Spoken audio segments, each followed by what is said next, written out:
As dawn broke over Baghdad, the city's gates opened to welcome the caravans and travelers. Among them came the very man Aladdin had tried to escape, Mahmud the Magus. His caravan rolled into the city, rich and untouched, unlike the broken soul lying by the well just outside. Mahmud stopped at the well, as all caravans did to water their beasts. And there he found Aladdin, disheveled, bruised, as hollow. He leapt from his mule, put on his kindest face. "Aladdin, my boy, what happened? Where is your caravan?" Aladdin, too tired to question anything, told him everything: the ambush, Akam's death, the loss of his father's entire investment. Mahmud opened his arms. "Forget the trade. You're alive. That's what matters. Come, stay with me. Rest, recover." Aladdin, knave and lost, accepted. Back in the spider's web, Mahmud brought Aladdin to his house in Baghdad, gave him food, clean clothes, a soft bed. Aladdin finally exhaled,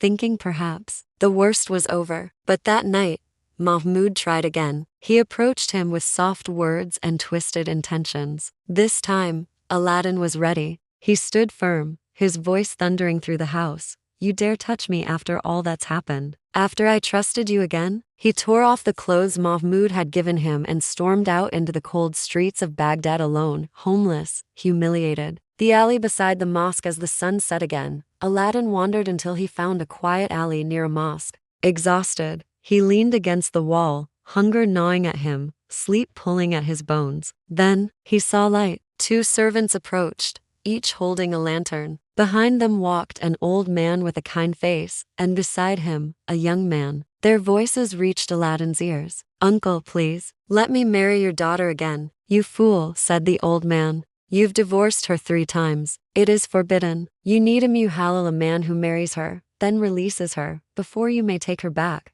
Aladdin perked up. The old man noticed him sitting by the wall, ragged but noble-faced. He approached. "Who are you, young man?" Aladdin stood. "I am Aladdin, son of Shams al-Din, Shahbandar of Cairo. I came on a trade mission, but I was ambushed. I have nothing left." The old man's eyes lit up. A son of a noble merchant? A stranger to Baghdad? This might just work. He took a step closer. "Would you marry my daughter for one night? Just one. Then divorce her. In return, I'll give you 1,000 gold dinars, a fine outfit, and a mule to return to Egypt." Aladdin was stunned. "Why would you offer me this?" "Because my idiot nephew has divorced her thrice and wants her back. To do that, a marriage must occur, a real one." But only for a day. Aladdin thought for a long moment. "A roof, a bed, money to return home. And all I must do is sleep one night under the same roof as your daughter, and then divorce her in the morning." Aladdin nodded slowly. "Very well, I accept."